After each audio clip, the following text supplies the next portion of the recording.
Hey everyone, welcome to This Explainer. Today we're taking the highly complex Dr. Chen Jingyuan case and breaking it down using nothing but empirical facts and structured analysis. We aren't just looking at the legal proceedings here, we're actually going to apply some deep psychological frameworks to understand the invisible forces driving both the scholar himself and the judicial system. Okay, let's dive into this. How exactly does a social media post with almost zero engagement lead to a 1-year and 8-month prison sentence? That is the core mystery we're exploring today. We have a scholar jailed for picking quarrels and provoking trouble over a few retweets that practically no one even saw. How does a system actually arrive at that conclusion? To unpack all of this, here is our roadmap. 1. The case and legal defense. 2. Judicial cognitive biases. 3. The scholar's resilience. 4. Institutional behavioral reinforcement. And finally, 5. The clash of cognitive systems. All right, Section 1, the case and legal defense. Let's look at the objective facts. Fewer than 100 followers. That is the objective reality of Dr. Chen's posts. There was virtually zero spread, zero discussion, and certainly no viral explosion or public outcry. It's not exactly internet fame, right? And that makes it an absolutely crucial baseline fact to keep in mind as we evaluate the system's charge of a severe disruption of order. And this brilliantly illustrates how Dr. Chen essentially dismantled that picking quarrels charge using a 3-tiered logical deconstruction. Where the system accused him of spreading false information, he countered that his posts were art, emotion, or rational views, things that are fundamentally unfalsifiable. When they claimed malicious intent, he invoked epistemic humility, pointing out that having a high education doesn't automatically equal bad faith. And regarding the consequences, well, he used complex systems theory to prove that with zero real-world spread, there was absolutely no avalanche effect to disrupt any sort of order. Section 2. Judicial cognitive biases. We're looking into the system's mind now. We've all done it. We've judged someone's character when they were just having a bad day.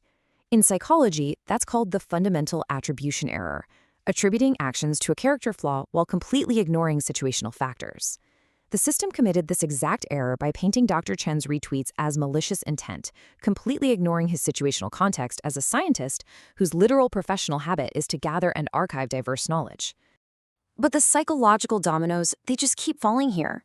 First, you have the representativeness heuristic, the assumption that high education automatically guarantees he knew it was a rumor. Combine that with the availability heuristic, where they relied on old templates of internet crimes rather than looking at this specific case. Throw in an anchoring effect, where they start with a conclusion of guilt, and confirmation bias to filter out the fact that nobody even saw the posts. The result, it creates this institutional groupthink, where objective reality is completely replaced by a collective emotional certainty. Listen to this incredible quote from a prosecutor in the source material. I didn't verify it, but I feel it's a rumor. Wow. This perfectly captures how moral outrage and cognitive shortcuts can just bypass factual checks entirely.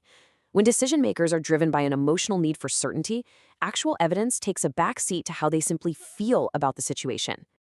Section 3. The scholar's resilience. Let's pivot to the scholar's mind. Dr. Chen's psychological adaptation went through a really distinct timeline.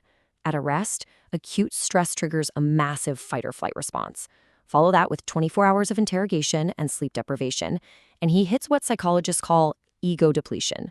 Basically, his cognitive resources are completely drained, resulting in situational compliance, like handing over his passwords. The system mistook this absolute exhaustion for actual guilt. But once in prison, he entered a powerful new phase. Now, what's really interesting here is that he survived through cognitive reappraisal. This is a brilliant emotion regulation strategy where you change your emotional response by completely reinterpreting the stimulus itself. Dr. Chen totally refused a victim mindset. Instead, he sublimated his suffering, literally turning this imprisonment into fuel for a highly rational, constructive, academic, and legal defense. Which brings us to a really profound reflection on intrinsic motivation. True courage is not the absence of fear, but moving forward despite it. It's a striking reminder of what actual resilience looks like. In the depths of prison, he didn't just fight for his physical freedom. He drafted a massive, blood-written defense to satisfy an intrinsic need to pursue the truth and maintain his intellectual integrity. Section 4. Institutional behavioral reinforcement. Have you ever just followed a broken process because your boss wanted it done fast? Well, that is operant conditioning at scale. The stimulus, a top-level directive calling for a solid case. The response, a rapid conviction that deliberately skips procedural nuances. The consequence, institutional rewards and avoiding penalties. You see, these aren't isolated mistakes. This is a matrix explicitly designed to reward speed and punish dissent. This environment creates a totally ruthless behavioral loop. Positive reinforcement comes through political approval for closing cases quickly. Negative reinforcement happens when officials avoid higher-up scrutiny by just following the script. Then there's extinction failure, the system's inability to care about reality checks, like zero engagement, because the internal rewards for ignoring reality are just too strong. Ultimately, it operates as vicarious punishment, using one scholar to create a chilling effect across all of society. Section 5. Clash of Cognitive Systems.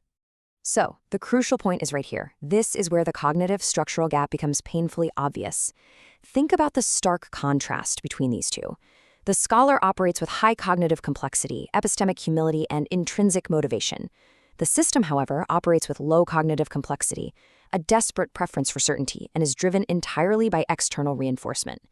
This wasn't just a disagreement over legal facts. No, it was a fundamental incompatibility of two entirely different minds. Think of it like an institutional immune response against a complex mind. When an open, analytical brain encounters a closed, heuristic-driven machine, communication completely breaks down. The system, unable to process nuance, defaults to its basest, most rigid rules.